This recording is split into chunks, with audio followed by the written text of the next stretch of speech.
It's always been about going counter to the industry norms of putting toxic chemicals into products and hiding under a bunch of beauty secrets and lying to the consumer. Now I have an opportunity to set a new standard, to say this is actually what clean means. The queen of clean beauty, Gregg Renfrew, is a pioneer of chemical-free cosmetics. But after selling a controlling interest in the behemoth company she founded, Beautycounter pushed her out. And soon thereafter, the company faltered. We went from being a purpose-driven business built on community to a highly promotional, transactional corporate entity. It just doesn't work. And so I shut it down. If you let it die, there's a chance that it can be reborn. Gregg is a real one. She's one of the most tenacious people that I know. And this one is laced with wisdom you won't soon forget.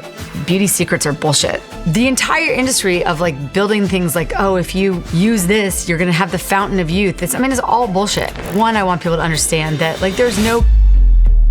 My name is Rich Roll, ultra endurance athlete, author, and father. And this conversation is in service to becoming our best selves.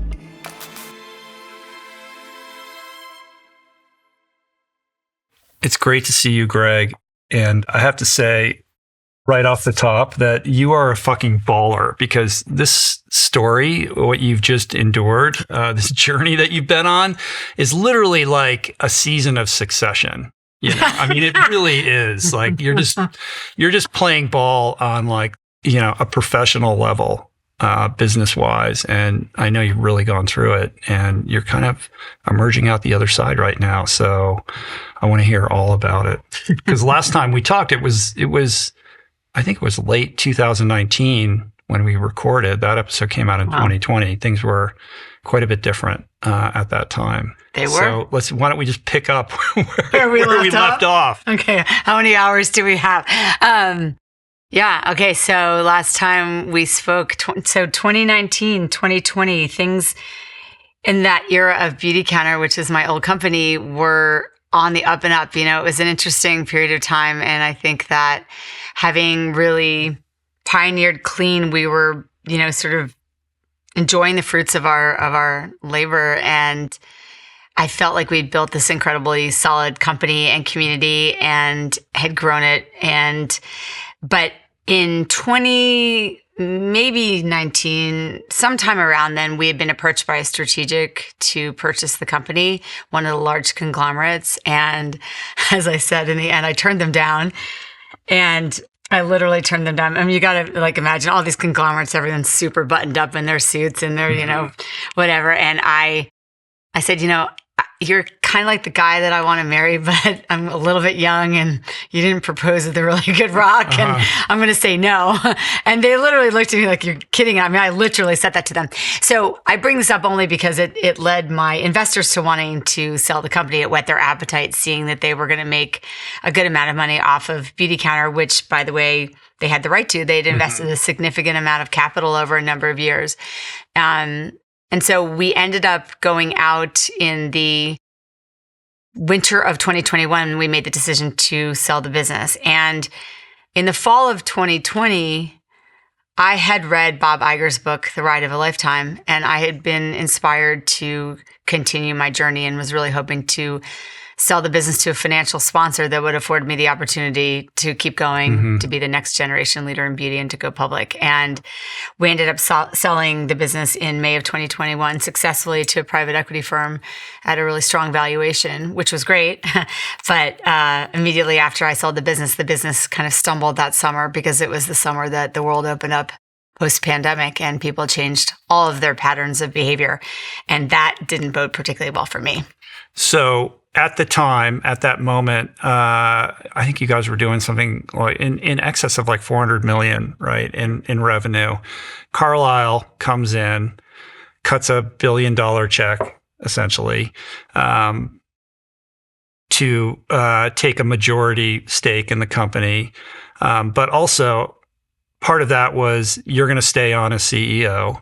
And this was the opportunity with this massive infusion of cash to expand and grow the business and position it ultimately for an IPO at some point. That was the plan. Right. This is not what happened.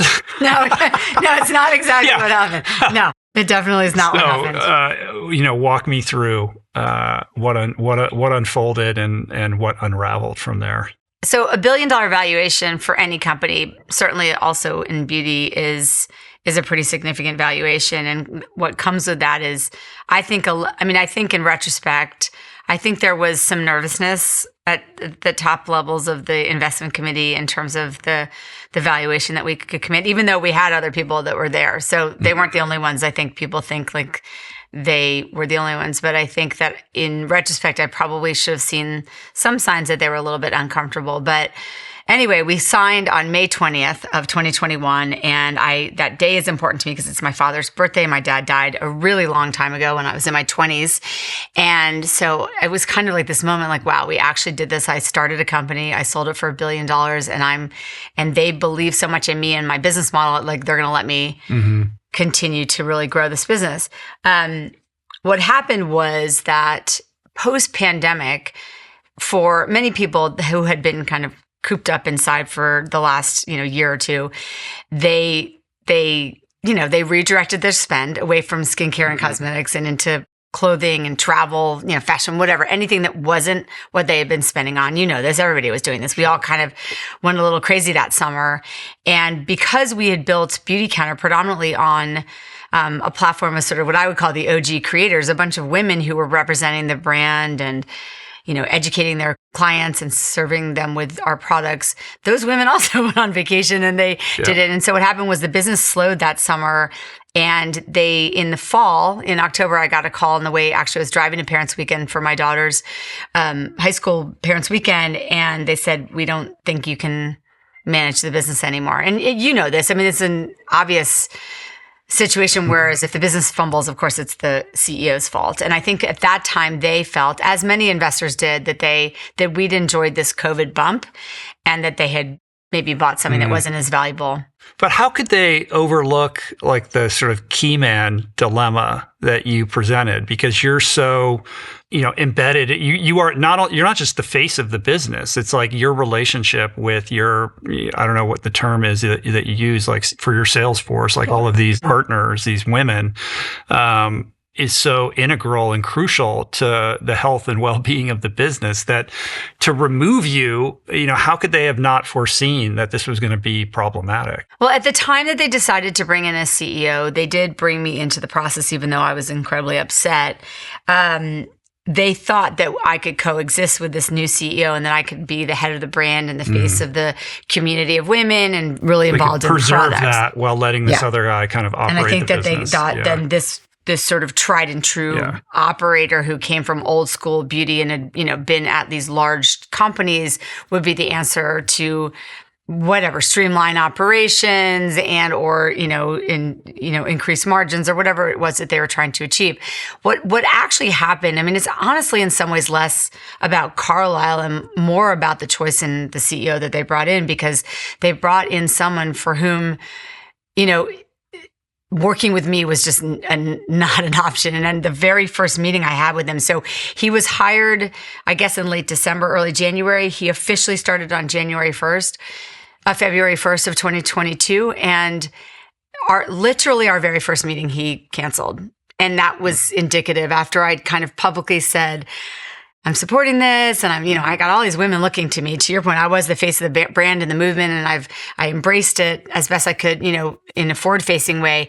But he made it really clear that there wasn't room for both of us in the business. And if there's one thing I've learned through all of this is that arrogance has no place in the business world, and to ignore those who built the business and have sort of own all the institutional knowledge and experience from that business is just a really bad decision. And he just didn't want anything to do with it. Well, a major blind spot also being just the fact that he was a dude. And this is like such a women first, organization, like top to bottom, seems like from the top down was a myopic decision to begin with. And then the fact that, he couldn't make room to collaborate with you. It's doomed from the start. It was, it's funny because when we met prior to his signing the contract, he said, I kind of look at this as like 70-30, in certain areas, I'll have 70% of the decision making in certain areas, you will. And the things that I really cared about were the mission, because that's why I started Beauty Counter in the first place, was to protect the health and safety of people by removing toxic chemicals from personal care and cosmetics, as well as just in general from the world as best I could. So I was supposed to own the mission and the brand and the community of women that we had served, and that of which there were about 60,000 of these women who were looking to me and also were building businesses with us, some large and some small. So I kind of felt at the beginning that I was going to have a lot more say. But what happened was he really felt like he had something in his mind. I don't really know what it was. And I didn't really fit into that equation. And, I'm not exactly like a wallflower. So in fairness to him, I was kind of like, from the beginning, like, I'm not going to listen to you tell me what to do on all of these things. And that didn't work very well. It seems like there were two critical errors that this guy makes, and I don't know where they fall in the timeline, but one of which is, he cuts this big deal with Ulta, right? So it seems like I infer from that he doesn't have that much reverence or respect for the community of women who were like doing all the sales for you. He just wanted to get it into stores. And obviously it's a big win to get into a huge commercial, kind of retail enterprise like that. But at the same time, to me, that kind of reveals like, oh, this is where he wants to take it more so than to nourish this community. Like the engine of the company were all these women, right? And then secondly, this rearrangement of the commission structure for all of these women, which obviously, was incredibly damaging and disrupting to the business.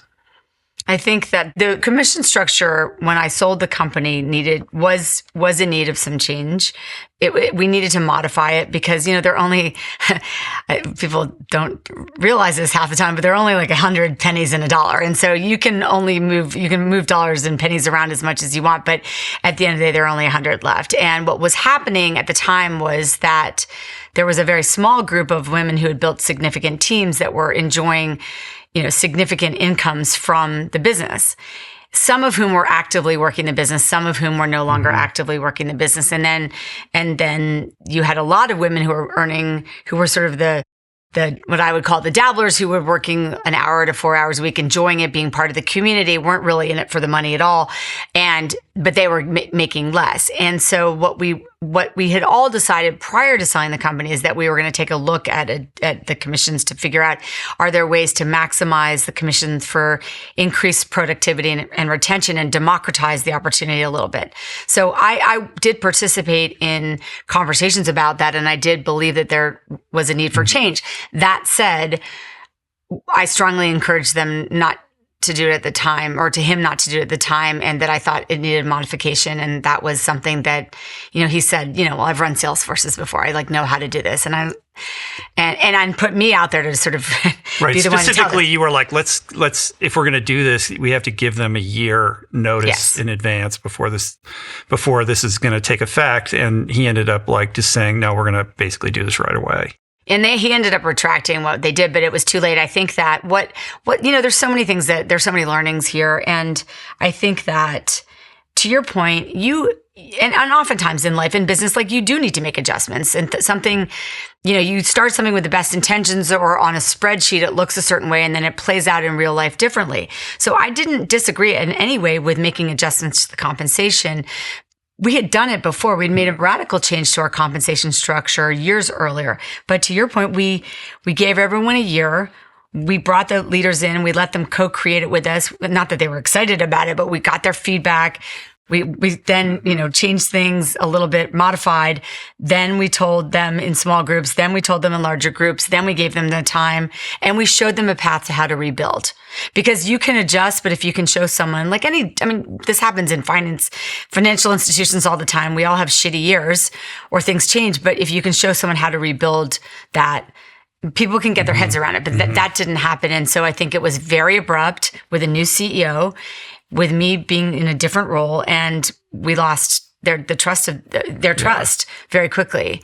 On the Ulta side of things, I think that I also believed in the decision to go to Ulta, but I believed it in a slightly different way. I thought if we could use some of a small portion of our products in a select group of stores to increase brand awareness, that it would actually be accretive to the businesses of those that sold, because, when someone else is validating That's it interesting. and there's more exposure out there, that's actually helpful. And in past times when we've done shorter term partnerships with Sephora or Target or Goop or whatever, it actually helped the women that were selling. But to do a massive rollout with the entire line of products at the same price point with better shipping policies and things like that, that was you not just helpful. remove the value proposition altogether for these women trying to sell it to their friends, right? Yeah, and also they were great partners, and they were the right choice of partners at the time.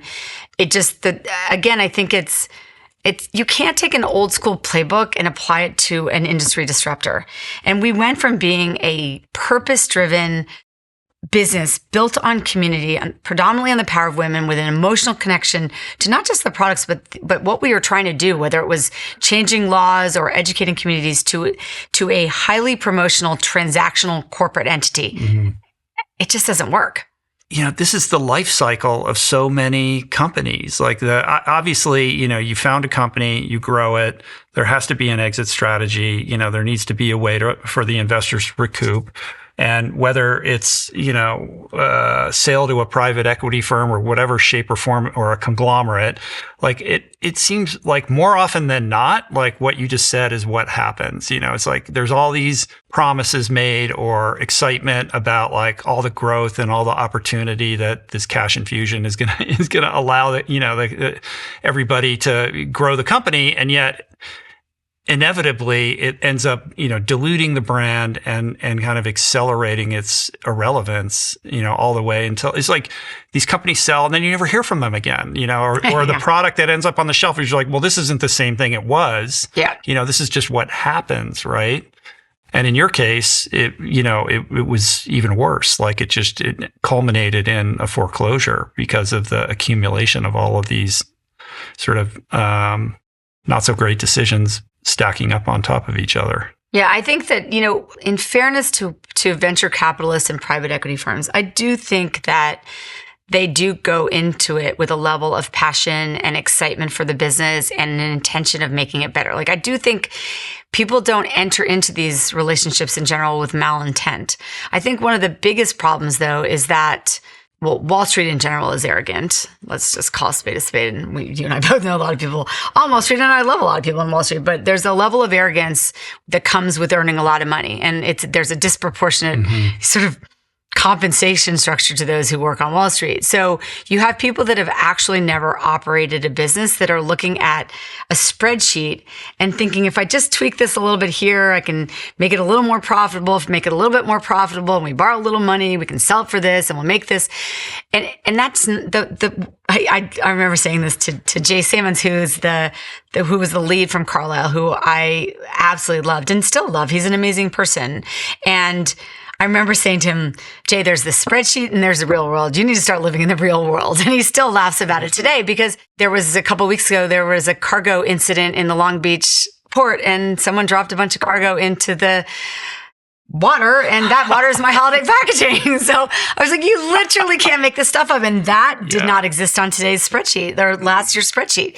And I think that's one of the biggest rubs. And it's why you see so many companies either falter or become irrelevant, is because there's a disconnect between the people that are investing who haven't operated and the operators. And it's not that the operators don't make a ton of mistakes and don't have their own set of issues, because we do. And as founders, we have plenty of issues and we make a lot of mistakes, but we do know how to operate the business. Mm-hmm. And things that seem very obvious at face value are often, there was complexity and context there that is often lost on others. Right. Underappreciating the human factor and the unpredictable problems that, inevitably arise with this arrogance of like, oh, that's so nice and cute. You've built it, you built like a really cute thing. Like, now we'll take it. Well, the adults will take it from here. Like, thank you very much. And here's your check, and go on your merry way. Yeah. And I do remember the CEO on a call in front of a whole bunch of people saying something like,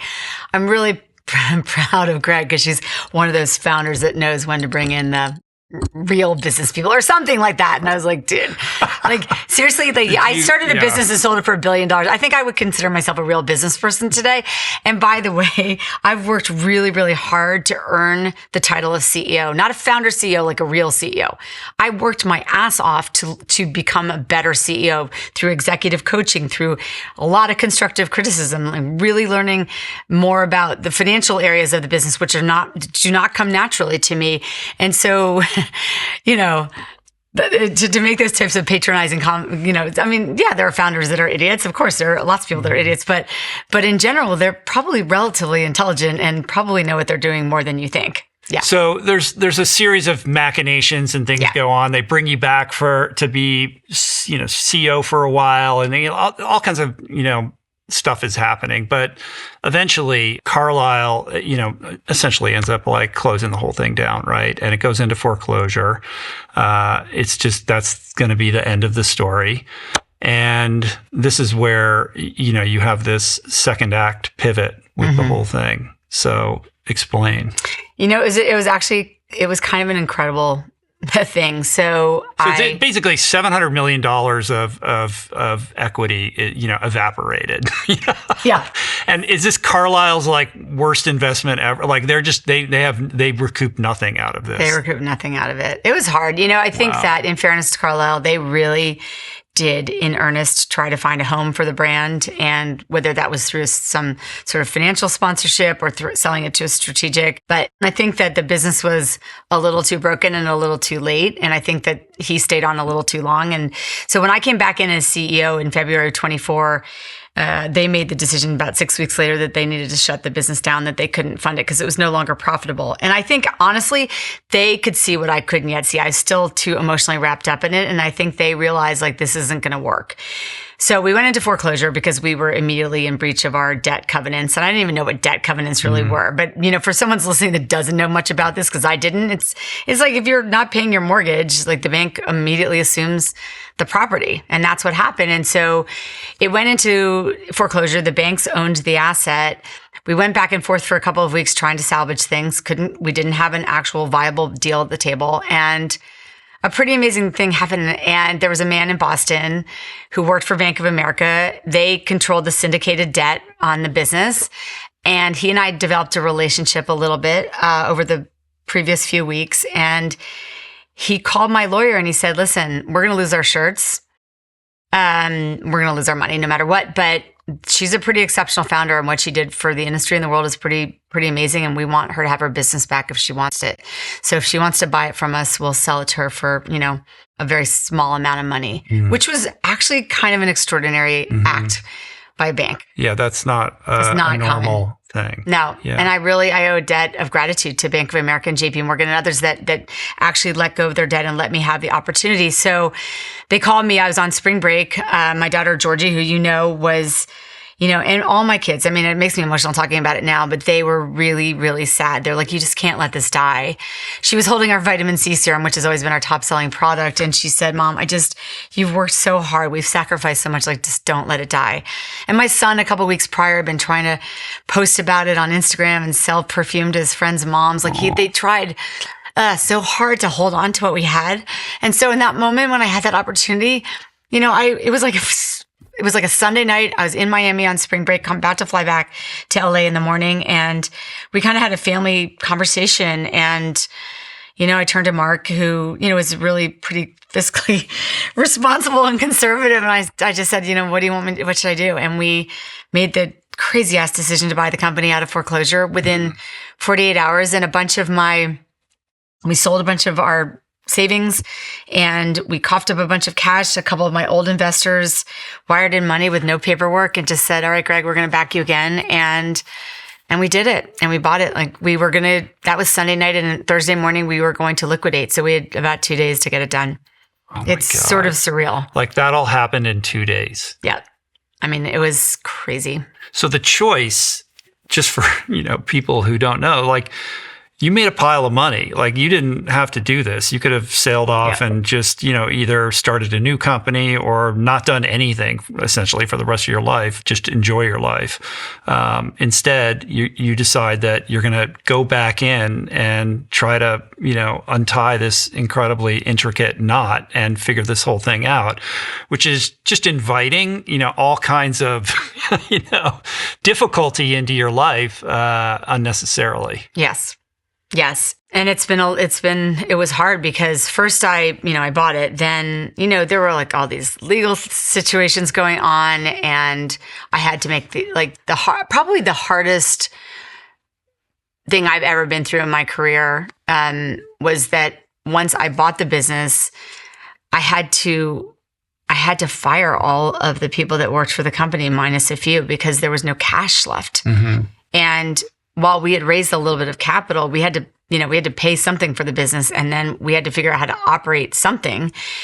And that, for which I received so much negative backlash. Like, here's this person who says they empower women and care about people, and she's firing everyone without any severance. And I think one of the things that's been hardest, and I've become immune to the let's call it constructive feedback on me, is that like I can sleep at night knowing the truth. And what people often don't understand is like the complexity of what's happening behind the scenes in a business. And so some of the choices that seem either ruthless or tone deaf or really harsh, or they're not necessarily decisions. They just are what they are.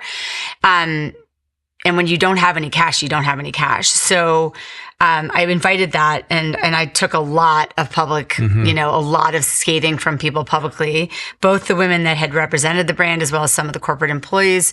That was really painful. I was getting really, really nasty messages like, you're the most horrible person. I hope your, kids must be horrified by who you are. And I just had to somehow like breathe through it and just say, like, I know my truth, and I know that I didn't do this to people, but I understand why they're angry. And I did understand why they were angry.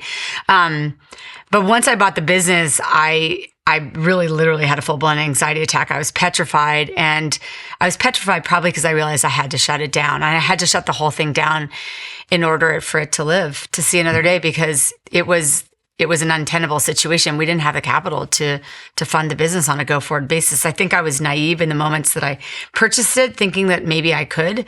But the minute I looked at the dollars, I was like, we would have had to go raise like $100 million. We just didn't have the money. Mm-hmm. I mean, we didn't have close to the money. So when you entered into this, you were thinking, I'm going to breathe life back into this. I'm going to resuscitate it. We're going to get it, one step at a time back on its feet. And then you realize the complexity of the situation. And the endless series of nearly impossible problems to solve. Was there ever a moment where you thought like this was a terrible decision? I should have never gone back into this. 100%. I mean, multiple times I felt that way. I thought that so I remember that so distinctly. So I bought the business, and I was sitting in my house office, and I remember Lindsay Dahl, who'd been the head of mission with Beauty Counter and is still an ally and a close friend. She now runs social impact at Ritual, but she came over and she's like, "We're going to do this," and I just had a full blown sobbing, like hysterical meltdown. Like, what? I was so scared because I just realized like the enormity of what I had taken on and the financial implications of the decision, and I thought, oh my gosh, like is this going to bankrupt my family? What have I done to my marriage? Like, am I crazy? And she just sort of like talked me off the ledge that day. And she was just like, we got to take this one step at a time, Gregg. You got to think through this. And I think that it was that conversation that led me over the next couple of days to realizing that the best path forward was to let the business go, which was not an easy decision for all the obvious reasons. I had a bad breakup in college. I was super in love with my boyfriend, and it was like just heart-wrenching. And I remember my friends were like, we've listened to you go on and on about this guy. Like, you got to go talk to a therapist. Like, we can't help you anymore. And I went to talk to this therapist, and I was, crying, whatever. I mean, this is like, 1989 or something. And I was like, but I love him and whatever. And he said, I remember him saying, if you want any chance of that relationship starting again, you need to let it completely die. He's like, don't talk to him, don't look with him, definitely don't have sex with him. Like, let it die. And if you let it die, there's a chance that it can be reborn. And I know it seems so silly, but in my mind, I was thinking about that. If I let this go and deal with all the consequences of that decision, we might just have a chance of let it be born again and be born in a better way. And so that's what I did. I shut it down on May 1st of 2024. I remember when I don't know if it was like an Instagram post or something like that, where you were just like, it's shutting down. We'll let you know when it's coming back. Like, we're not making any promises, which is just like such what a difficult decision to make, and then to kind of own it and then publicly share it. Like, this is where we're at, is a heavy deal. And I remember thinking, how do you get through the day? Like, how do you, whether it's what was happening with Carlisle or then this new situation that you find yourself in, like, how are you managing the stress and the pressure of shouldering like that much responsibility? Well, first of all, I'm an absolutely no bullshit, transparent person. And even now, like, even talking about it, even on a podcast, even public, like, I'm okay with like being emotional and admitting like it was super hard and super emotional and scary, all those things. Like, I think that, but when you put that out to the world kind of finds you, and people surround themselves and help you. And I had so many people that just said, like, we're going to get through this, whether it was Lindsay or Justin Stoltzfus, who'd been my partner for years, or, Christy Coleman, or like all these people that have been with me. There were people, obviously Mark, my husband, they're like, we've got this, you've got this, Gregg, like, you can do this. And I think that what I did give myself permission to do, because I did keep like a small crew of people, and I remember them being kind of like, as they should be, like, I'm the CEO, what's the plan? And I finally had to say, like, I don't know. I don't have a plan right now. So I'm going to take the next 3 months this summer. I'm going to keep a small group of you. I'm going to pay you. I can't promise you much beyond that, but I can pay you. I can pay you for the next couple of months. If you want to stick with me, I'd love it. If you don't, I totally understand. I'll help you find another job. But I need to take a moment to breathe and to figure out what the hell I'm going to do. Because I didn't go into this with the intention of buying it and shutting it down. And I literally had no idea what I was doing. And so last summer, the summer of 2024, or a year ago, I just spent a lot of time reading and thinking and having conversations with people and trying to figure out, okay, where is the white space? How do we lead again? How do we go back in on offense? And I was like, what would Steve Jobs do in this moment? What would, some of these great leaders that have, come before me, what would they have done if they had been afforded this opportunity? And can I look at this as a gift, and can I give myself the space to really think? And I just tried to take it like one day at a time. And like you, Rich, I also became very disciplined in my body, like my health. Like, I was like very focused on what I was eating, what I was drinking, my exercise, like trying to like meditate whenever I could, taking long baths, going for long walks, like listening to music, like just giving myself space. This podcast is brought to you by Squarespace. As someone who has been able to create an influential presence online and sustain it for a long period of time, I can tell you that what it requires is getting over asking others for permission and giving it to yourself to create a platform to share your expertise, to amplify your voice, to build a community, and to serve it. To get there, get Squarespace, because Squarespace gives you everything you need to claim your domain, showcase your offerings, with a professional website, grow your brand, and get paid all in one place. Award-winning templates mean that you start with something beautiful right out of the gate that anyone, can then customize using drag and drop editing to build something that looks completely bespoke. The video showcase features allow you to create video libraries, perfect for online courses or premium content. You can easily add paywalls to monetize your expertise directly, and their email campaign tools handle relationship building for you. So stop waiting for someone else to build for you what you can build for yourself right now. Check out squarespace.com/richroll to save 10% off your first purchase of a website or domain using the code richroll. We're brought to you today by Seed. I have hosted so many microbiome experts on the show over the years, and the more I learn about this very complex aspect of our physiology, the more fascinating it becomes to me. But there is one thing that is simple. A happy gut is the foundation for a happy body and a happy life. And to get there requires care, it requires intention, it requires a daily gut health promoting ritual that, for me, begins with Seed's DSO1. 2-in-1 probiotic and prebiotic formulated with 24 strains that are clinically studied and proven to survive the digestive journey. It's been shown to increase good gut bacteria by 400%, but it goes beyond just the gut. DSO1 supports your whole body. It's formulated to reduce abdominal bloating and intermittent constipation in as little as 2 weeks. And I can attest to noticing personal improvements in my digestion, in my energy levels, and overall gut comfort. So go to seed.com/richroll and use the code richroll20 for 20% off your first month of DSO1. Amidst all of this, where is your sense of self or your relationship or your attachment to your identity as, you know, a CEO and a successful business person? Like, because this is being challenged publicly along the way, right? And I suspect that, you know, the ego was not very happy with that. So I think when I was asked to leave Beautycounter under this previous CEO's leadership, I think that was the time that I went to a really dark place where I remember walking into rooms. There's a group of about 50 women that I go away with every year, a really accomplished group of women of all different backgrounds and professions. And I remember going to Utah in the spring of 2022, or maybe it was spring of 23. And I felt like I no longer belong. I remember someone giving me a hug, and she kind of looked over my shoulder at the time, and it like killed my entire weekend because I was like, I'm not meant to be here anymore. Because you're here, but you know, nobody's saying anything, but you know you're on the outside. Yeah, I'm on the outside.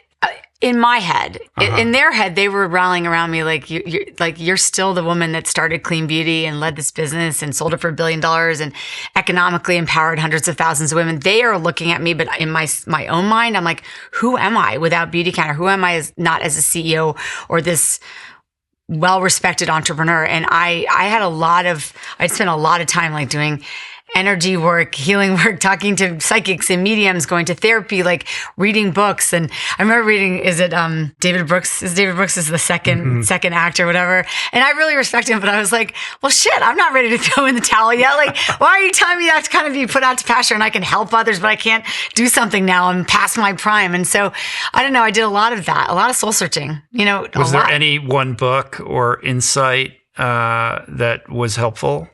Well, in some ways, his book was helpful to me because I kind of rebelled against it. And I think that, yeah, it did. It sort of like lit a fire under my ass. But I also just found that I'm not good at sitting around. Like, I remember my kids coming home and they're like, are you like in your, first of all, you don't even wear sweatpants. You're in sweatpants, like on the sofa watching Netflix at 4:00. Like, what, Mom? Like, what are you doing? And so what I started to think about is, okay, what do I care about in life? And what I care about is women and helping them, powering them up, not in any way to the detriment of men, and I really do care about health and life and love and like being with people and helping them live better lives. And so I started trying to focus on like, okay, well, how do I take the things I care about and the experience I have, and how do I start thinking about what I might be able to do that has impact in the world? And that, even though I didn't have a perfect plan, it got my brain thinking again. And I started to ideate again in those dark moments. But I had some dark moments. And honestly, it probably wasn't until the summer of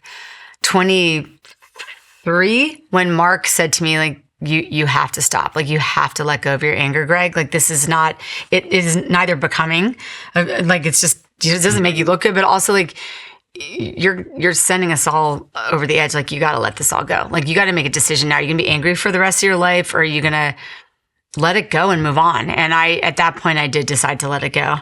And now I'm actually like, I have no anger. It's crazy when and you know this, and we all know this, but when you actually decide to let something go and actually let it go, you can forgive everything and everyone and take responsibility for your own actions and feel fine.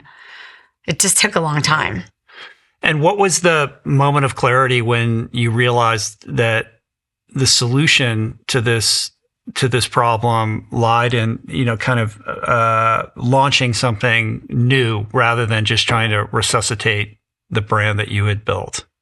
I mean, again, I definitely read a lot about what Steve Jobs did. I had read his books. I'd gone back and like reread Shoe Dog and, looked at what would Yvonne Chouinard be doing right now? What would Bob Iger be doing right now? What, other leaders that had led before, talked to a lot of powerful women in my life, that had done things. And I don't think there was like one exact moment or whatever, but I think that I realized that the world had changed dramatically since I concepted Beauty Counter in late 2010, 2011, and I was here to serve the needs of today's consumer.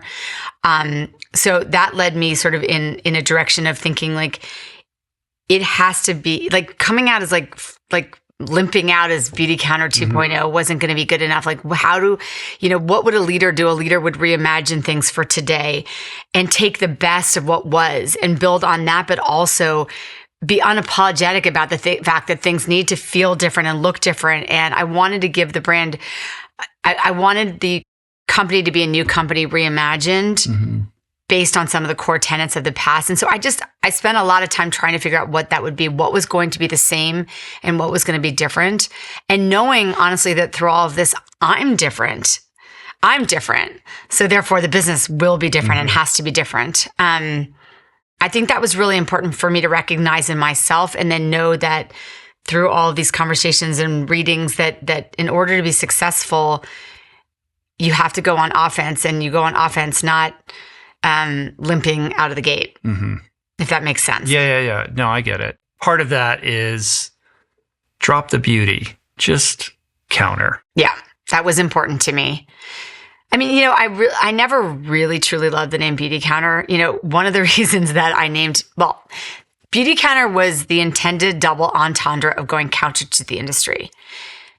It was also just a name we could get. I mean, you can get sometimes everything's owned by someone, but it was really about reimagining what beauty meant and the experience of beauty. But it was also an incredibly limiting name because it was, first of all, you put the name beauty in front of men and more times than not, you've you're lost never going them. to sell anything to men. No. And second of all, the counter was the essence of what we were doing and who we are. But when you say beauty counter, you just think of a countertop. Like you're not getting that double entendre that you're trying to counter something generally. And that for me, it's always been about going against the grain. Like it's kind of who I am. People really love me or they don't. Like there are a lot of people who love me. There are a lot of people that don't because I am extremely direct. I'm in your face. And so for me, the first time I started the company, it was going counter to the industry norms of putting toxic chemicals into products and kind of hiding under a bunch of beauty secrets, which still happens, and lying to the consumer about whether or not this was natural or aloe based or whatever bullshit was out there. And I wanted to go up against the industry and prove that there was a better way forward. And I wanted to change the laws so that we were, protecting the health and safety of people. This time around, I was like, okay, we did a good job. And a lot of people joined us and followed our lead and copied us and whatever. And now the word clean out there means absolutely nothing to the consumer once again, because we've watered it down. So to me, to go counter to it meant that I not only did I have to reimagine the business model, but also we needed to go counter to like what all the large box retailers have done, which is creating a bunch of different standards of clean. And I feel like now I have an opportunity to set a new standard to say, this is actually what clean means. And it's not just taking 5 ingredients out and calling it a day. Like that's not actually a clean product. Greenwashing has become clean washing 100% in the consumer product space, basically, is what you're saying. 100%. And at the end of the day, clean is still worth fighting for. And you asked me earlier, like, why would you do it? Because I want people to live healthy lives. And I know for a fact that there are certain chemicals that wreak havoc on our endocrine systems or, create neurotoxicity or reproductive toxicity. I mean, look, I don't know the exact statistic, but it's like 40% of male sperm is now defective. I mean, this is a no bullshit problem. And so, and yet the industry, and it's less now about the big conglomerates and the brands, it's more about the retailers. They're creating their own standards in a very self-serving way because they're capitalists. And I get that. Oh, I didn't know that. So the retailers are putting their own veneer of like quote unquote clean on top of whatever these products are. And it's completely inconsistent. So what you see at, let's just say, a department store versus Target versus Walmart versus Sephora versus Ulta versus you name the brand, Credo, whatever it is, all these retailers are defining clean in a completely different way. And so as a consumer, what does that mean for me? and again, because of lack of regulation on the federal side, you can still clean and it doesn't have to be clean, It's a problem. Last time you were here, way back when, most of what we talked about was this. What do we need to understand in terms of the toxicity of beauty products, consumer products, even more broadly? What is the current state of the regulatory and legislative landscape with respect to protecting consumers from these things? And we talked a lot about, how many times have you gone to the Hill and testified? Like, this is like your thing, right? This is the engine behind, or was the engine behind Beauty Counter, and still remains to be, your kind of like defining mission in regard to all of this. And now with Counter, that obviously remains consistent. But I'm curious around what that like legislative regulatory landscape looks like now compared to then.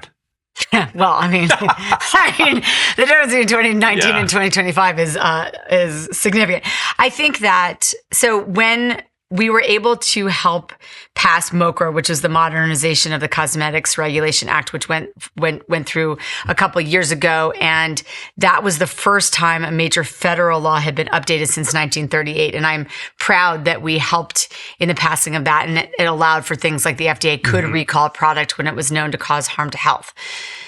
Fast forward to where we are today, you still have bipartisan support for cosmetic reform. And when I say cosmetic, and I've said this to you before, it could be sunscreen, bubble bath, shave cream, or lipstick. It's all of the above. What is challenging today, right now, as you can imagine, is that everything's, we're always at the standstill because people can't get along on any issue. This is an issue that I was really proud of the fact that when I ran Beauty Counter, we had people on the far right and the far left and everything in between, and they could agree that this was an important issue and that we needed to take action. Today, when I look at like opportunities for advocacy within the political arena, so to speak, you're looking at things like the fragrance loophole, which is still protected under international IP law. That's a big problem because so many of the most offensive chemicals are found in fragrance because it's those phthalates that so closely mimic your endocrine system but they're the ones that bind that scent to your skin. And we know that fragrance is having a huge moment right now. So there are opportunities in small ways to go after specific things that I think would help protect the health and safety of people.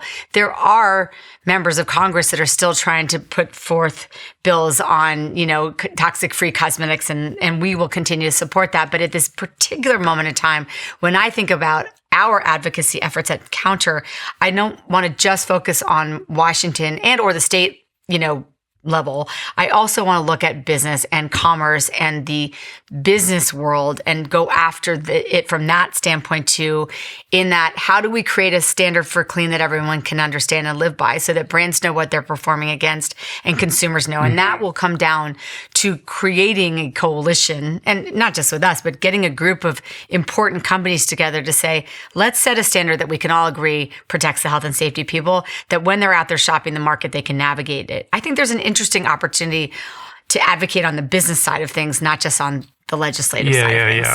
Yeah. It seems like, well, first of all, it is an interesting moment right now. Certainly, toxicity in, our food and in our water. And there's never been more awareness and care, I think, from the average consumer about these things. Like there is a level of consciousness around this that didn't exist, 5 years ago. And I would have to say that in no small part, like the whole MAHA movement has contributed to that, because this is kind of what it's all about, right? Unfortunately, it's paired with and coupled with an administration that is really just about deregulation. So these things are working at cross purposes with each other. You can't say we're going to get toxins out of our food and all these things while you're basically doing everything you can to make sure that large corporations can operate unencumbered. Like they're not compatible. So the solution then, to your point, is, well, we need consumer pressure, and we need coalitional support within the industry to set these standards for ourselves. But this is also happening at a moment where there has never been this much institutional distrust. And I think there is consumer fatigue when it comes to these certifications and labels. Like, what do these things even mean anymore? Yeah. It's like, oh, this is free range or what, it's like organic, whatever. It's like these things don't mean anything anymore. They all get sort of corrupted. And I think the average consumer experience is like, do I even really, what does this mean? Can I really trust this? Or they just give up. Yeah. Or they, I mean, I even in my own life on certain things, I was like, things that I was so like hyper about before, I'm kind of like, it can be frustrating. It's like, I was talking about this about recycling, and then you look at like what percentage of things that you've recycled actually get in. Is this really doing anything? Yeah, like, is this worth my energy? Yeah, I do think that one of the opportunities I saw in the old company that I see encountered today is that if you can demonstrate that you can build a financially viable and successful corporate entity that is also doing good work in the world, you can actually garner the respect and get the attention of some of these other companies. Well, it puts market pressure on all these other companies. And I think that some of these other companies, there are, I think one of the problems, the challenges that we face as a nation in general, and certainly with respect to this issue about whether it's on the food side of things or personal care side of things, whatever it might be, is there still a significant level of ignorance. And I don't mean that in a disrespectful way, but people still don't really understand what's going on out there. And so how do you arm people with enough information that they can make an informed choice without fear mongering, without scaring them to death? And how do you show like financial and business success in a way that you catch the attention of those that are still using the old school practices and seeing, well, they're actually winning. The consumers voting with their dollars, and they're actually growing at a faster clip than we are. Maybe we should actually make some adjustments, and rather than shaming the companies that aren't doing the right thing, just show them a better path forward. And I have found in my own experience over the last 15 years that most people and most companies, because companies are built on people, want to do the right thing.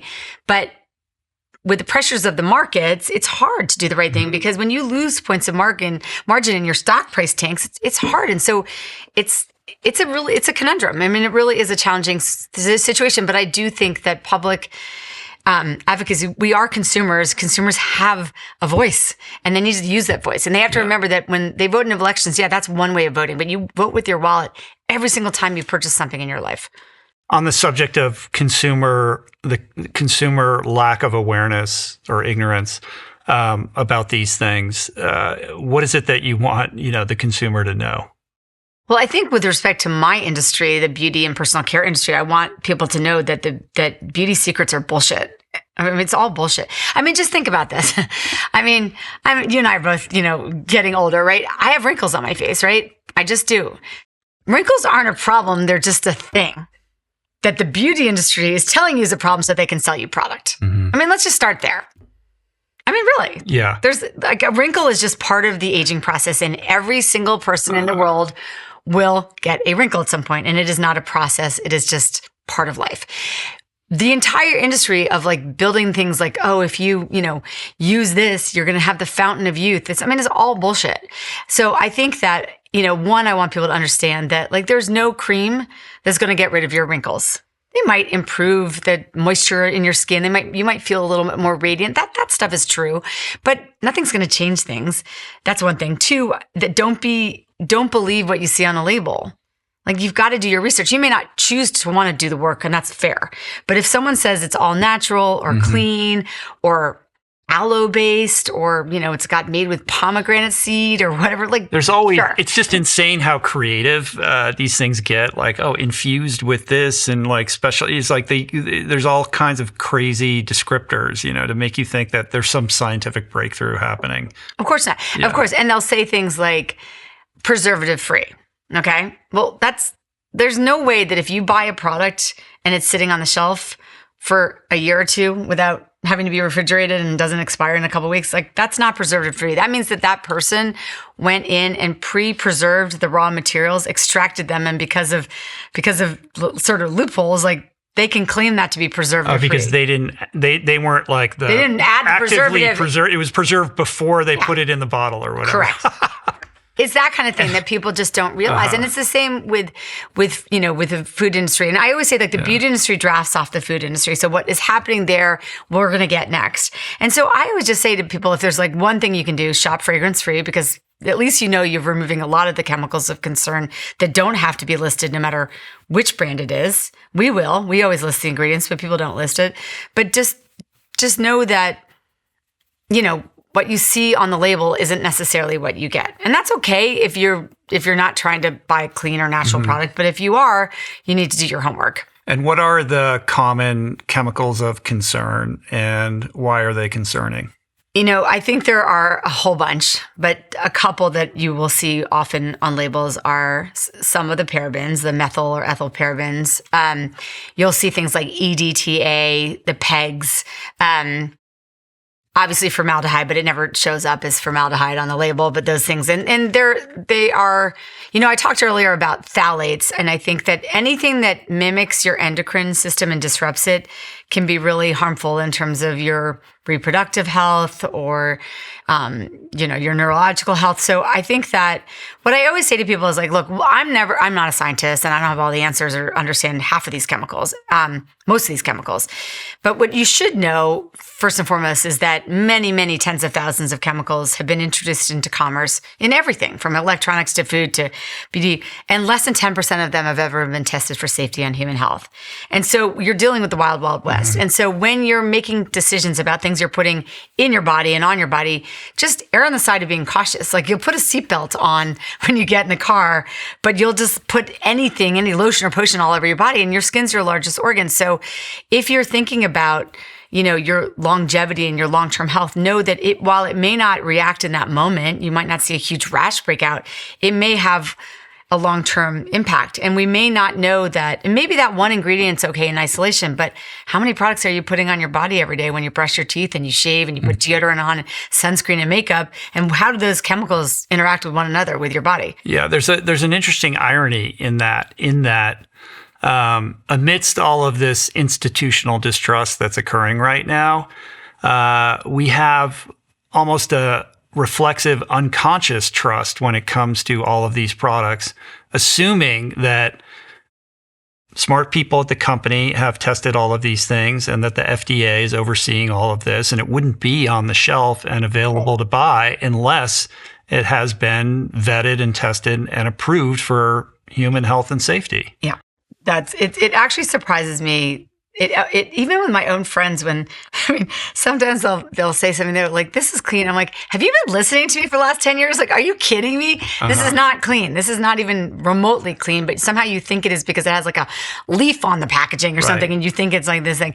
I think that... But the burden of proof, like the presumption is upside down, right? It has to be proven harmful. It's assumed safe until proven harmful, rather than having to be proven safe prior to being able to be available as a commercial product. That is true. And I think that with Counter, one of the reasons that we made the decision to go back into a business model that incorporated community-based commerce and created a platform upon which women can represent the brand as brand partners and sell products should they so desire. One of the reasons I did that is because I think we believe friends. We listen to our trusted friends. And I think that if you arm an army of women with information, small bouts of information, they don't need to have their doctorate and, whatever, but just if you know a little bit and you can help people make more informed choices, we tend to trust one another. And all these influencers are going against clean and science, whatever, there just are some things like, if you're putting formaldehyde in your body and that's what's been used to preserve frogs, like maybe it's just probably not all that good for your body. And so to be a little bit mindful. And I think that we really believe in having women share our story, share this story, share information to help their friends, their communities, their families make better choices. And I believe in that today as much as I did when I started Beauty Counter, is in the power of, I say there's no better way to change the world than lighting a fire under the asses of a bunch of women who care. And women care about protecting their bodies, but more importantly, they care about protecting their children, their families, and their loved ones. Herein lies the rub for you, though, as a leader, because in the reimagination of this beauty brand and the launch of Counter, you're faced with the prospect of having to rebuild trust that has been eroded with these women that you need to be on your side. So how are you approaching that so that you can repair that relationship and restore that trust? Slowly.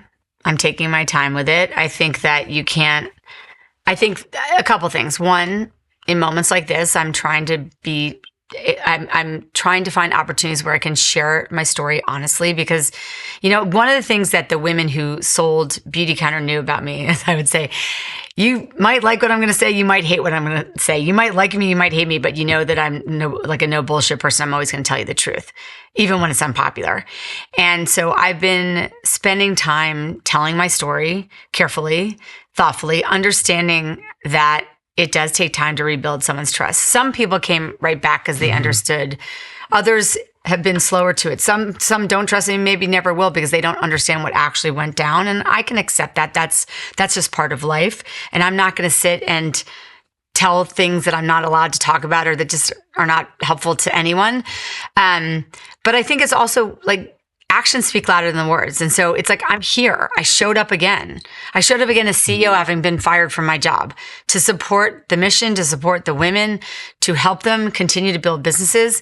I shut that business down, not lightly. It was a really, really difficult decision, but I brought it back because I am here in support of people, and women predominantly. And I am in support of our mission. I still think it's worth fighting for. So, look, it's a slow build, but I do think slowly, as I talk to people and they realize I'm actually walking the walk again, that they are coming back. Mm-hmm. We've had, about 15,000 women join us again who do believe that there is not only an opportunity to build a business, but most importantly, that we're going to walk the walk again and we're going to continue to further the efforts of the past.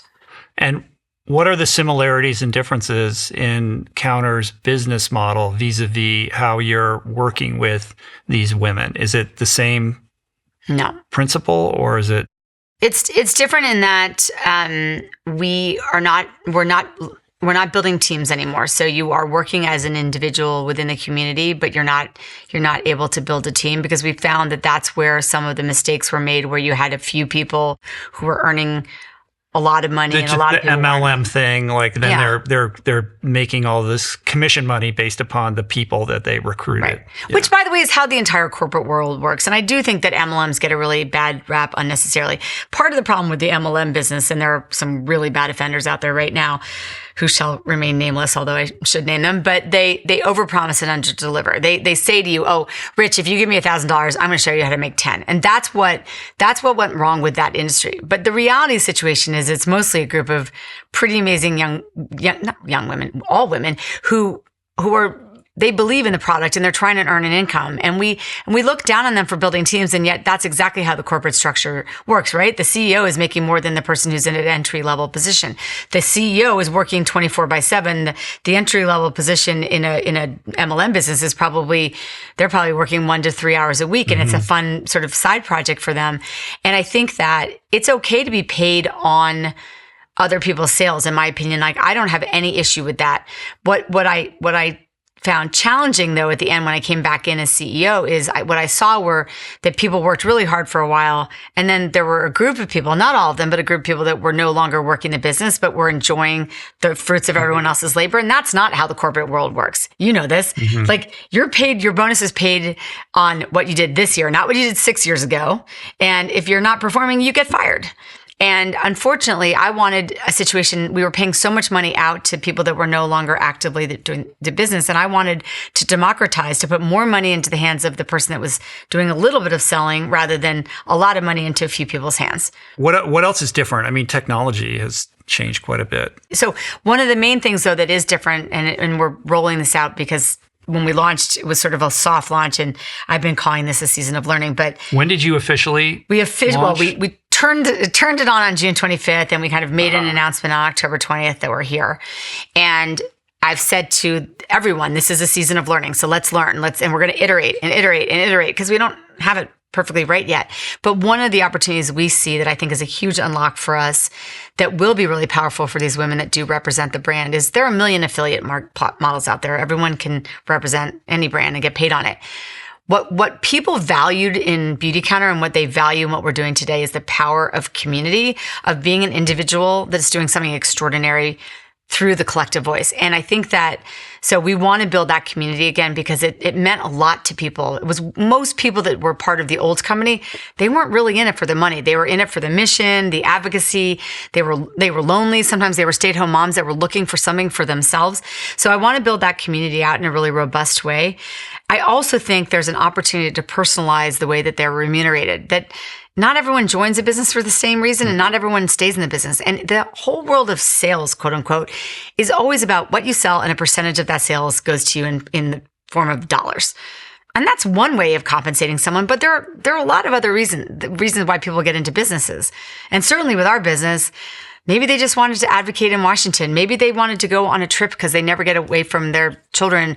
Maybe they want to live a healthier life and we can help them with that. There are lots of reasons. And we did extensive research to see why did you join Beauty Counter and what might be interesting about Counter.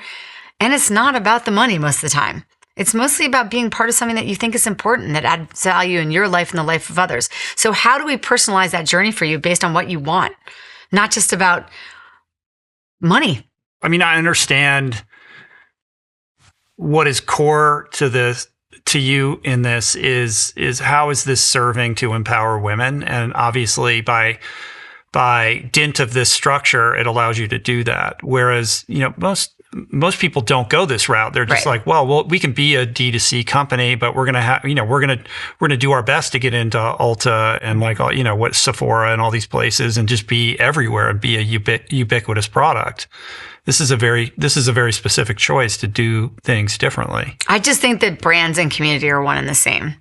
I don't think you can build a brand today without a community. And I think when you're in someone else's store, you don't have control of that customer experience. You're not really learning what they love and what they don't love. When you have a community that's building a business with you, you have a direct line to not only them, but to your consumer. You understand what they want, what they love about what you're doing, what they don't love. Like I can take products and push them out and say, what are you guys feeling about this? And I can tell you before I've even launched which ones are going to sell and which ones won't be as successful.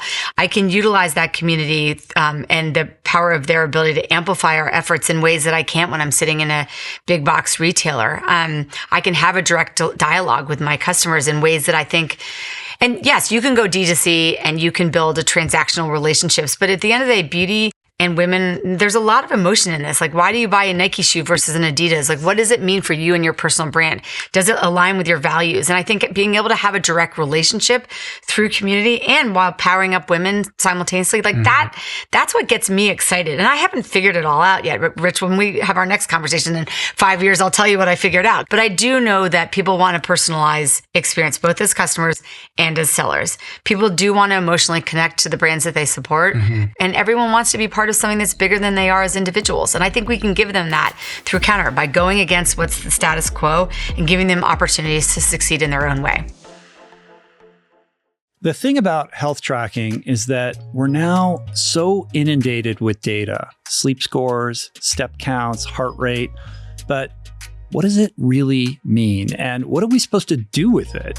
Well, Whoop answers these questions by giving you a complete picture of your health, from how you sleep to how you recover to how you're aging. And now with Whoop Advanced Labs, they're bringing together over 65 key biomarkers like cholesterol, vitamin D, and cortisol with more than 100,000 daily health data points.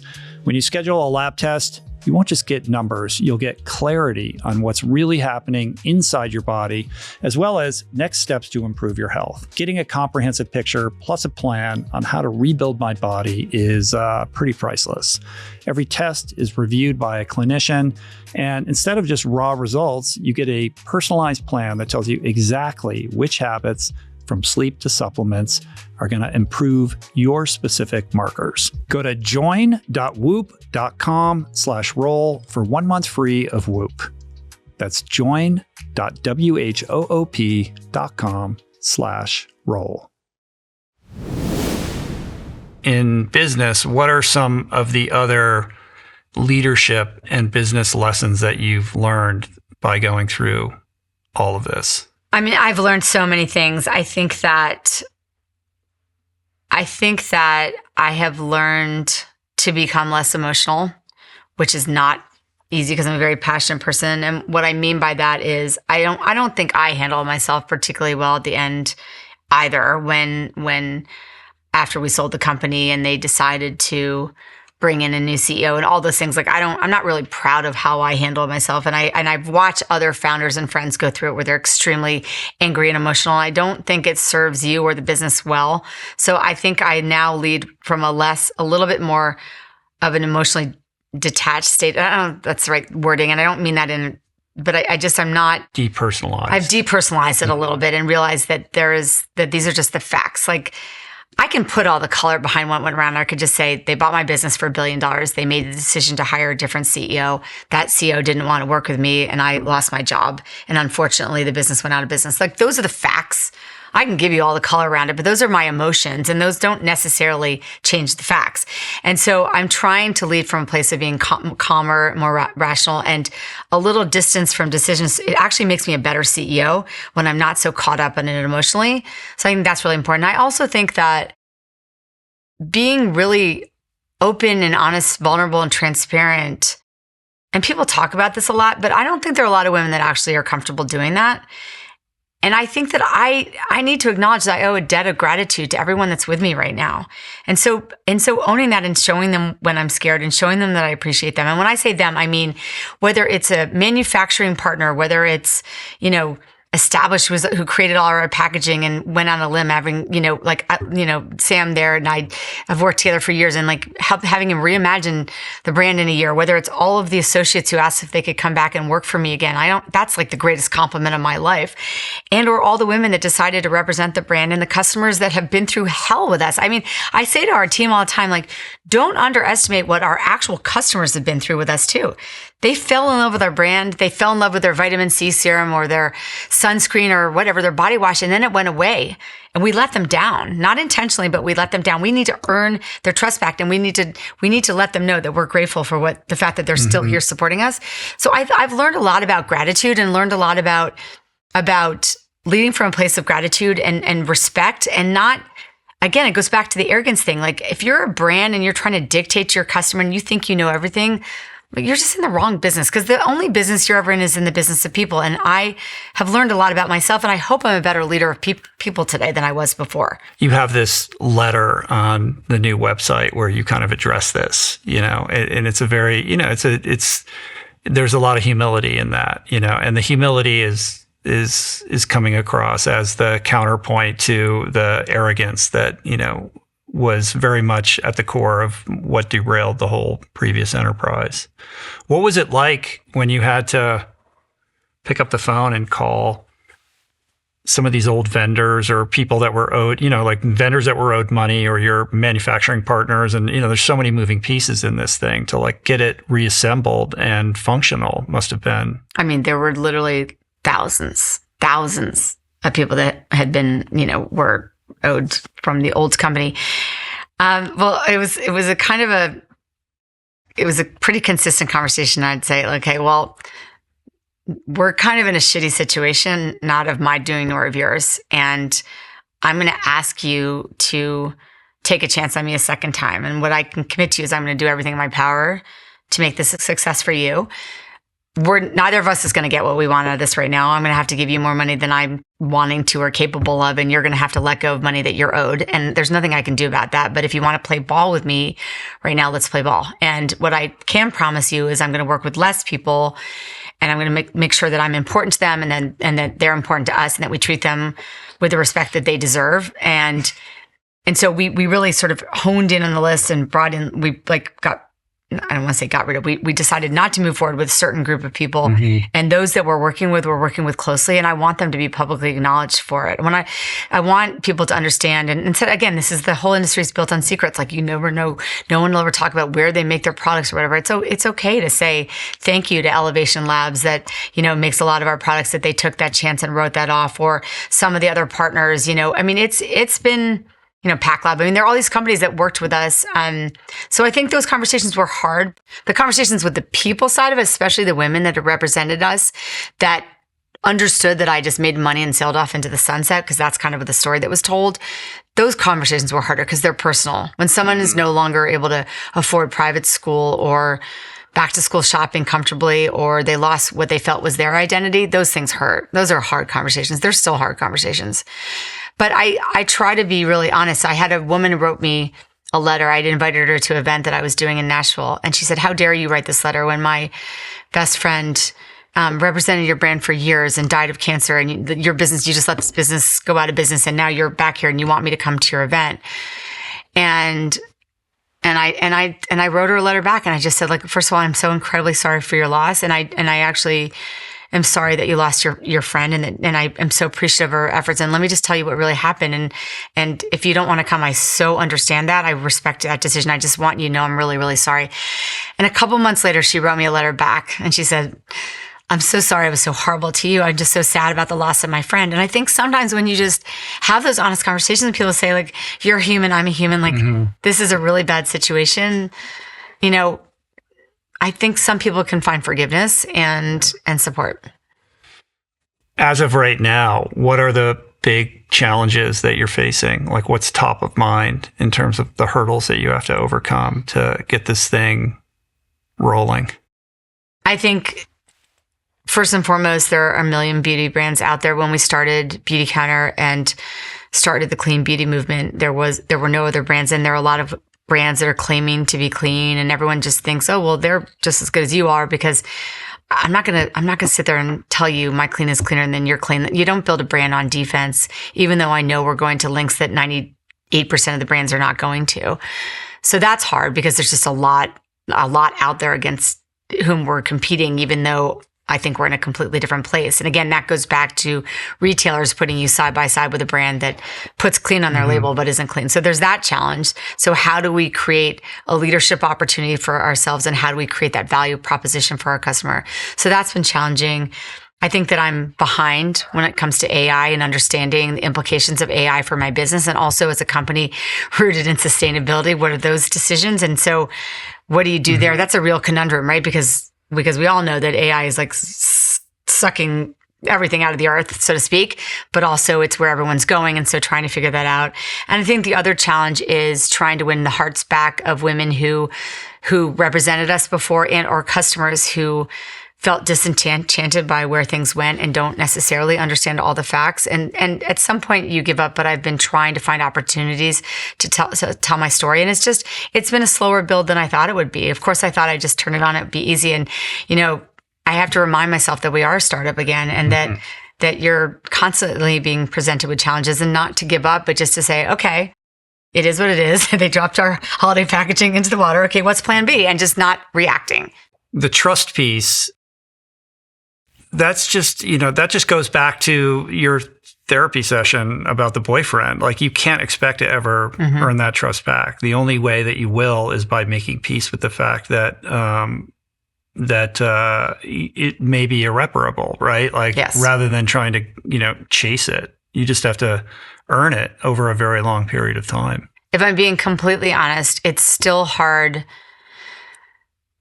that there are people that hate me or angry with me about things that I didn't actually do, and I have to just live with that. Like, that's just partly when you're in the public eye, that people aren't going to align with your values or the decisions were made, even if they don't have the context and don't necessarily understand that. I respect that. It's still something that I've learned to be at peace with it, but it's not easy still. I'm a sensitive person.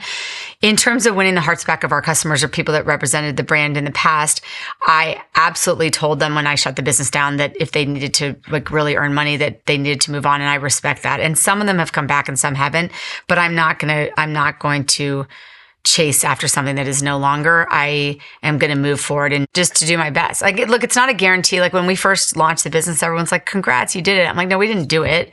We turned it on. Like, doing it is now. Doing is this year and next year and the forthcoming years, and getting it right all over again. And you asked a second ago, like, what are some of my challenges? I mean, I don't have all the answers, Rich. It's not business is challenging, and I don't know exactly what I'm doing at all the times. So we'll see. I mean, how refreshing. I mean, it's true though. I just don't. Yeah. I don't, like, when someone's like, what's the plan? What's your vision? I'm like, I don't know. I'm still figuring it out. Is that okay? Having, you know, played the game of business at such a high level, you know, where the amounts of money that are, you know, kind of being transacted are insane. What do people not understand about what that's like? Like, there's so many founders or aspiring entrepreneurs who just dream of the day when Mr. Monopoly comes around and like wants to buy their company. And so I'm interested in a little dose of reality of what that entails, and to give people a sense of that all may not be as it seems. It's kind of like getting married. You look really pretty in that white dress. And it's the next not morning, happily ever after? You're the same person, and then you got a whole life ahead with all that comes with it. It's not just the person, it's the family. Yeah, exactly. So I think that, I think first and foremost, I think that anyone that is, and I was this naive and others, and I've been this naive more than once, so I'm not this naive anymore. But if you think you're going to sell the controlling interest in your company, you want out because you want the cash, need the cash, are exhausted, just want to move on, then you should sell your company. If you think you're going to sell the controlling interest of your company, you might make some money and you're going to run it your way, and that you're going to be in charge anymore. You're not. I think that is one of the things, because I think that people do fall in love with founders. Founders are intoxicating. They're visionaries. They're passionate. They're exciting. They're sexy in a lot of ways. But if someone's going to pay a huge amount of money for anyone's company, whatever industry it's in, they're going to expect they're going to do things their way because they're there to protect their investment. And there's a misalignment there oftentimes. And so I think that people entering into any financial sponsorship, even if it's in an early stage, like you are letting go of a certain amount of control. And so read the fine print, know what you're signing up for, and really be honest with yourself about what you're wanting to get out of it. If cash is what you're trying to get out of it, or to see your name on a billboard that you sold your business for $1 gazillion, or that ticker, tape on the stock exchange, like that's fine. But just know that that's what you're getting. Not, I'm going to get that and I'm going to still completely control my business. It's not going to happen. Even people that are in control of their publicly traded companies are not in control in a lot of ways, because you're always answering to someone. And I think that people forget that oftentimes. So I always say, when you're raising capital or you're selling or whatever, do your own due diligence. Like, go talk to people that have worked with these people before. Find out what happened when the shit hit the fan. Go know that there's more money to be deployed than there are great leaders and great ideas. So make sure you're not just going to the first person or the highest bidder. That may not bode so well for you. Maybe you take a little less money. Maybe it's a lower valuation, but you have more autonomy and more, control of the board or the decisions. Like, those things actually matter more in some ways than that. And I think people get very caught up in numbers. But I always say, like, you could be worth $10 billion on paper, but until that thing has cleared your bank account, you're worth zero. It's also interesting how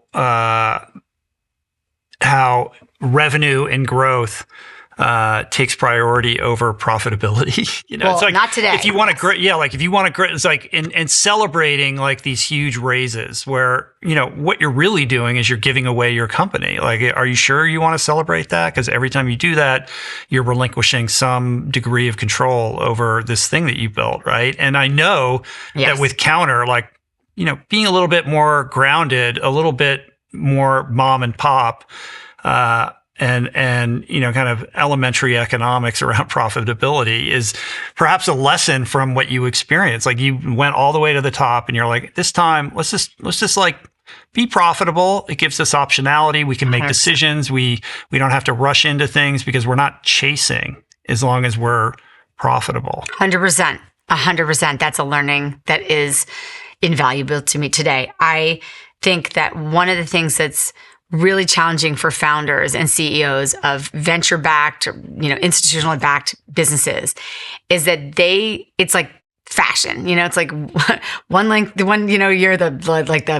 we're all about this style, and next year we're all about that. And that's what happened in the industry, where it was growth at all costs, then profitability at all costs, and growth at all costs. Well, you can't do it all. So for me, I'd rather build a smaller, profitable business that, to your point, has optionality.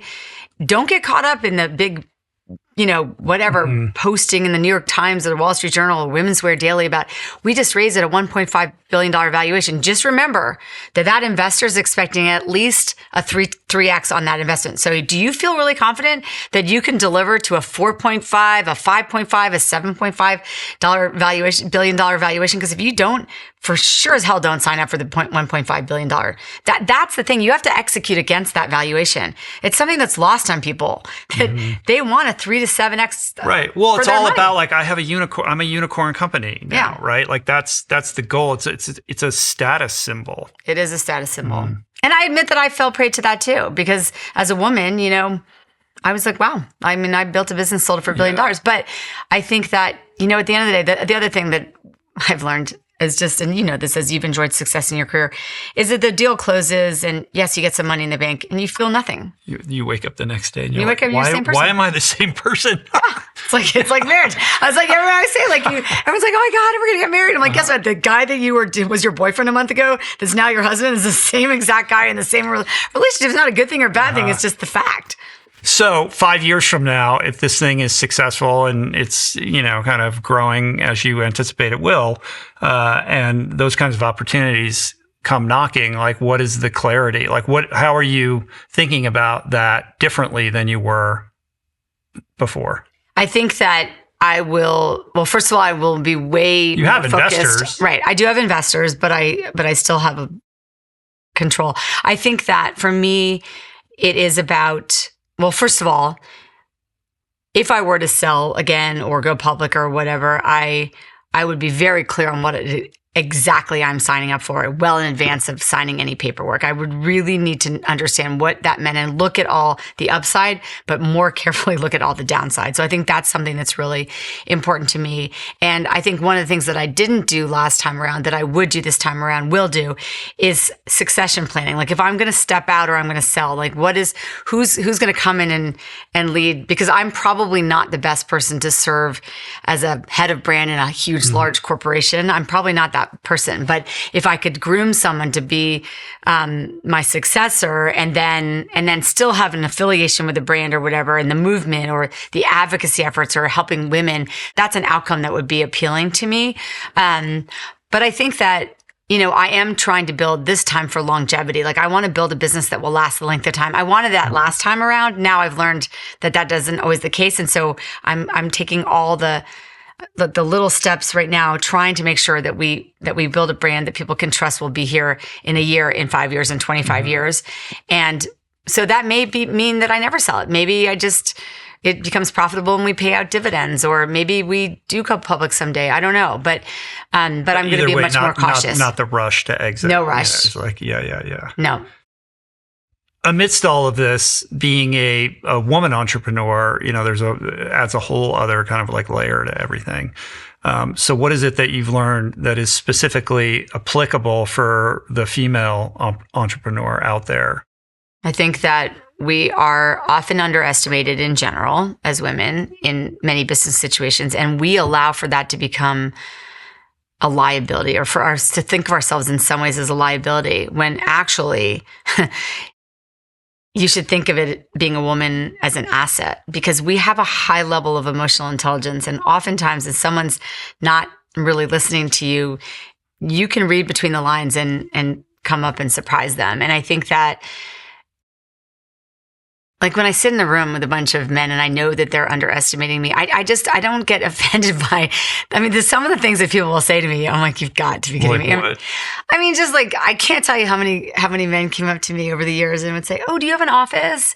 I'd say I do. And they're like, oh, my wife's friend, she makes this really great lip balm in her kitchen. Right, and, like you're running an Etsy shop. Yeah, and there's nothing wrong with running an Etsy shop, but then I'll say things, well, actually, like I sold my company to a private equity firm, and they'd be like, oh, really? Like, which private equity firm? And I'd say Carlyle. And they're like, oh, what was the valuation?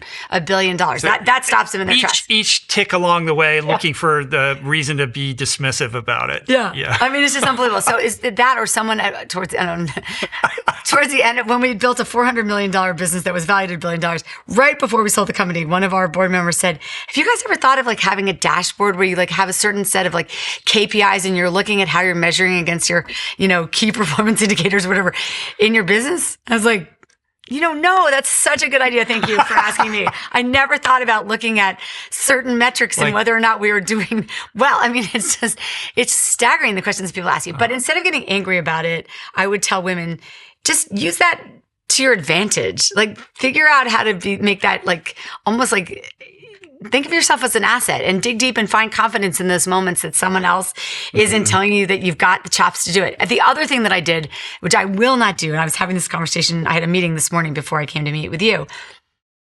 I remember distinctly having conversations with some of the more seasoned, older men that were working in the business with me. Not that I was young at the time, but just people who had very established careers in their respective areas. And I remember them telling me like what I was saying couldn't be possible, or no one's ever going to buy makeup in this way, or no one's going to ever do this. And I allowed them to overrule my gut instincts. Mm-hmm. And the business would have been way more successful if I just listened to myself and had the confidence to say, Rich, I hear what you're saying. I disagree with you. We're still going to move forward. I'm the CEO. If you don't believe in me as a CEO, then there are a lot of other companies and people for whom you can work.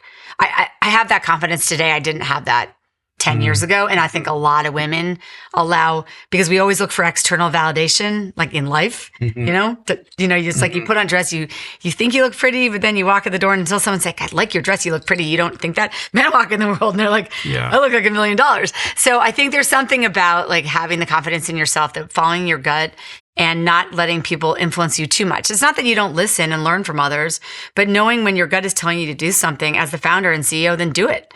Yeah, the big money people come in and they very confidently say, like, I know this worked for you, but in our experience, and we do this all the time, and, we know what we're doing. If you do this, then you'll be bigger. And your gut, your intuition is telling you that's a bad idea. But, it's easy to see why you would defer.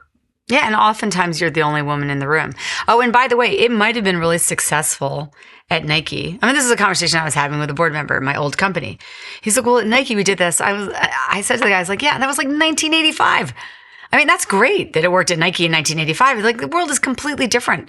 Whatever Nike did in 1985 is irrelevant right now. Like, what is happening right in this moment, and how do we serve the needs of today's consumer? And their needs are ever changing, and they're moving so quickly that yes, you can respect the past and learn from the past, but you don't apply the past today unless there's a real reason to do it. So then what is your metric or your non-negotiables when it comes to your metaphorical board of advisors and your literal board of advisors? Like, how are you making decisions about who you're listening to and who those people are? Well, I basically have said it's more of a pull than a push. So when I want your help, I'm going to call you, but I don't expect you to project your ideas on me all the time.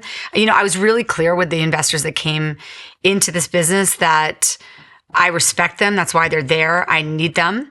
And I'm also not going to play by the old school rules. Like, I'm not going to put together 100-page decks every month for you for the financial reporting. And I'm not going to do these elaborate board meetings and tell everybody what you want to hear and then change my strategy. Because, like, one of the things that I was criticized of in the old company was people used to say, like, you're all over the map.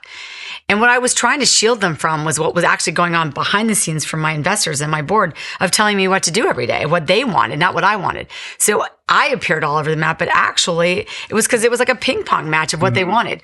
So I think today I'm like, look, I'm going to stick with this. If I have a problem, I'm going to tell you in advance.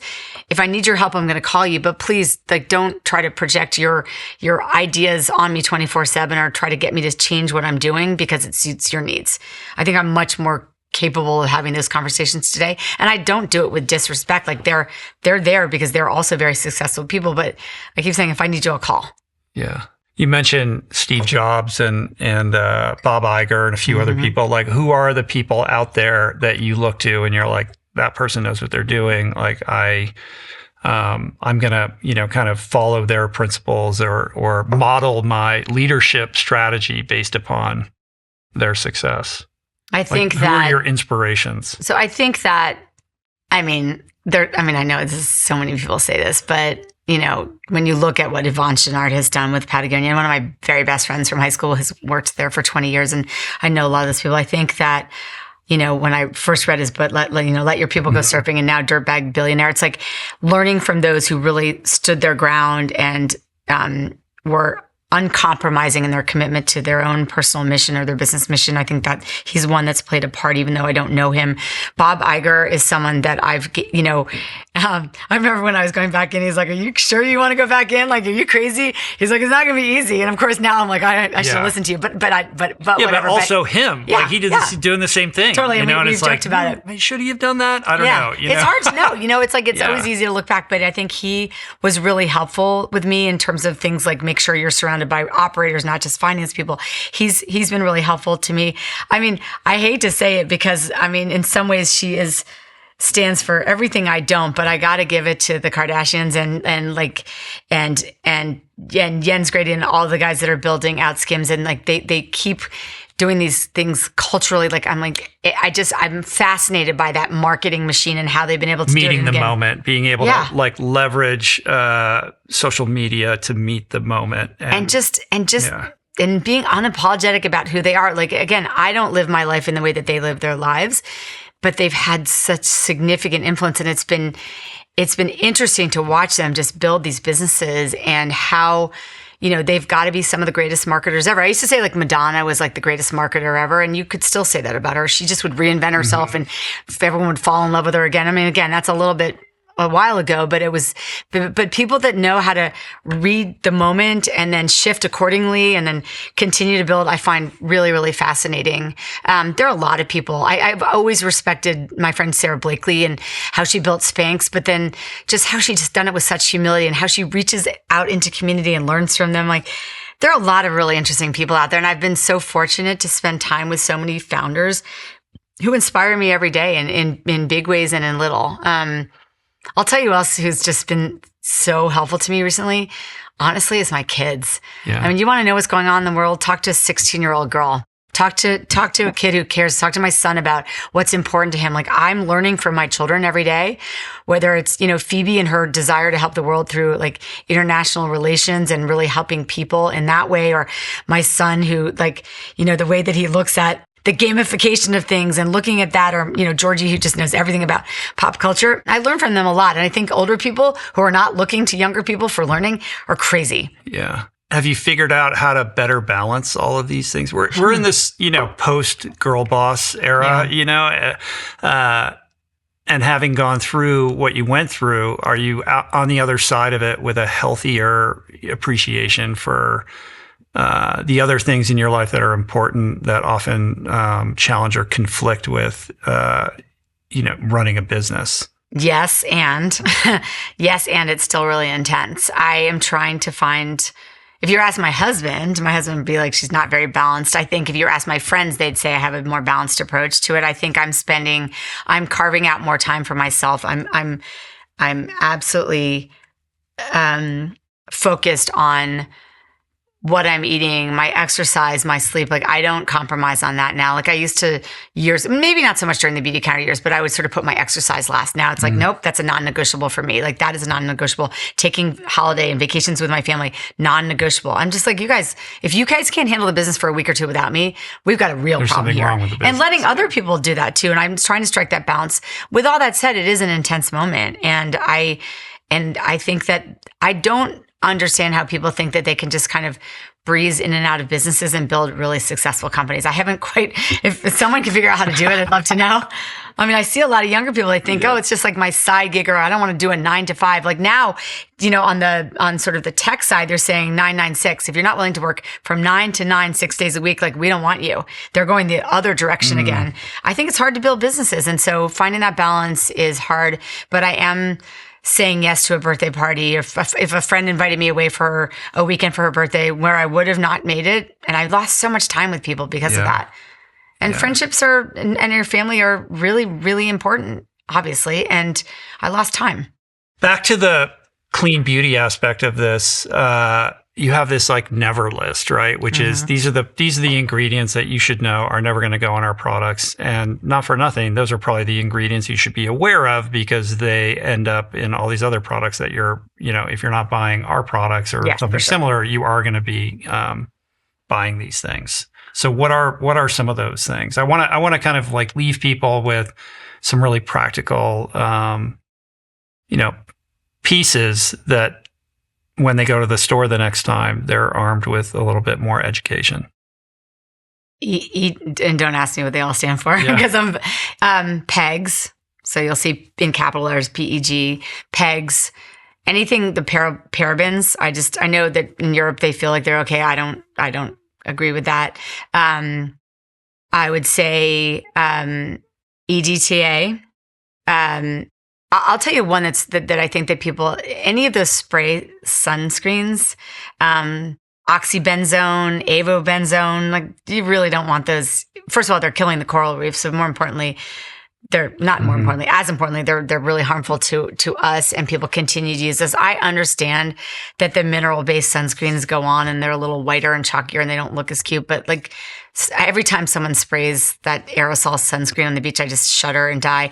And then I think the one thing that if you do nothing else in the industry is just shop fragrance-free, because some of the most offensive chemicals like those phthalates are found in fragrance. And because of international IP law, a company does not have to disclose any of the ingredients in fragrance, right? Because it's a trade secret. So don't be fooled by that. Just go for fragrance-free products. You'll be 50% of the way there if you just do that.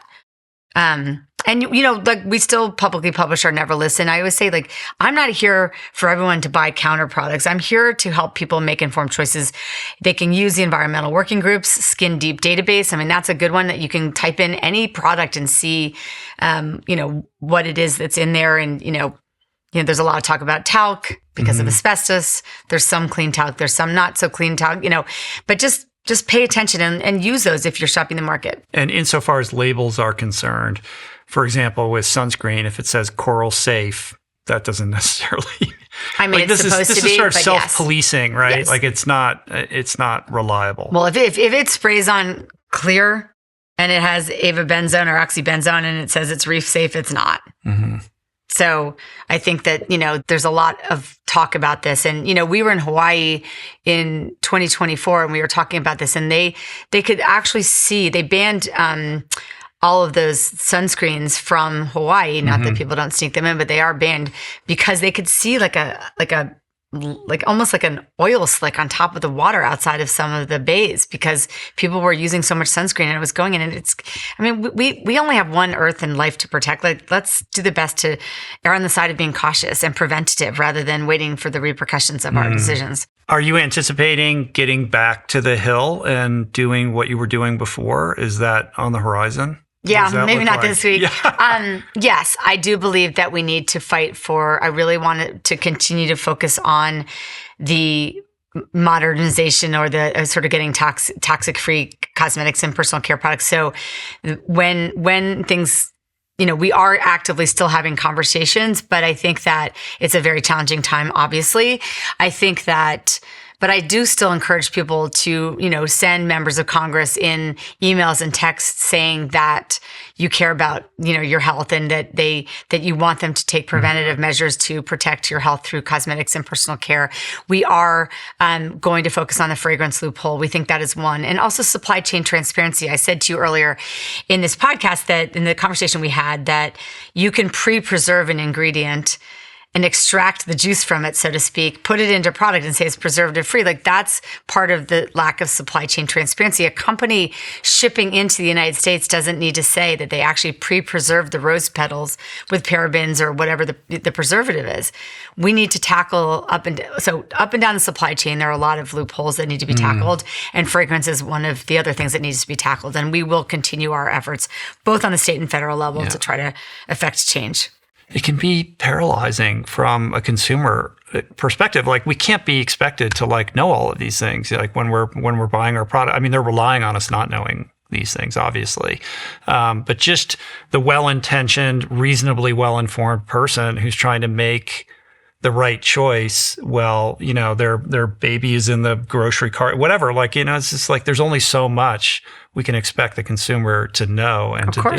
Of course. And it's also hard and it can be expensive. But, things like your baby doesn't need to be washed with soap and water when they're a little baby. Just wash them with water. There are things that you can do. You can take your shoes off at the door. You can wash your floors with water and vinegar. There are things that we can do just to remove from our day-to-day lives some of the most offensive chemicals. Don't store food in plastic. Just, splurge on the glass. And, maybe you buy less glass, but you keep it in glass. Don't microwave things in plastic. Yeah. They're just things that consumers are doing because they're convenient. but they aren't necessarily healthy for you at all. Yeah. Has it been worth it? Yeah. Yeah. On every level. You're happy? I am happy. I mean, I'm still a little scared. It's not easy. It's early days. It's early days, but it feels good to be back in the game. It feels good to be working with people on something that I think really matters. And I do think that clean is worth fighting for. I think our health is worth fighting for. I think women are worth fighting for. And I do feel honored to have the opportunity to serve again. Whether we'll be a smashing success or not, I don't know. I'm going to certainly give it my all. I think we can be, but I don't think it's a guarantee. But I am happy, and I'm really, really appreciative for like the outpouring of love from former clients, from people who sold. Like I was saying to an editor in New York last week, I remember when the shit went down, she sent me a text. It was a woman named Linda Wells. She'd been at Allure magazine, really powerful in the beauty industry. And she said, how can I help? Like, I want to help. And those things meant so much to me along the way. And I continue to hear from people like, we're cheering from you. We want to see you guys do this. And so I do feel the support of many. I then turn to my friends and I'm like, you're cheering for me, but have you shopped? So like holidays are fast approaching. I got great solutions and counter products. But I'm hopeful and I'm excited and I'm really passionate still, but I'm more mature and I'm more humble and I don't take anything for granted anymore. Yeah. I can tell you that. Yeah. Well, I'm cheering for you. Thank you. But I have yet to buy, so I guess I get to buy now.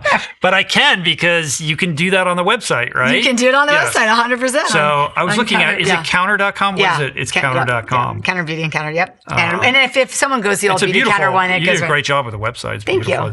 you. It definitely evokes the ethos of being very clean, Yeah. Well, we are clean and we're genuinely walking the walk and it's hard.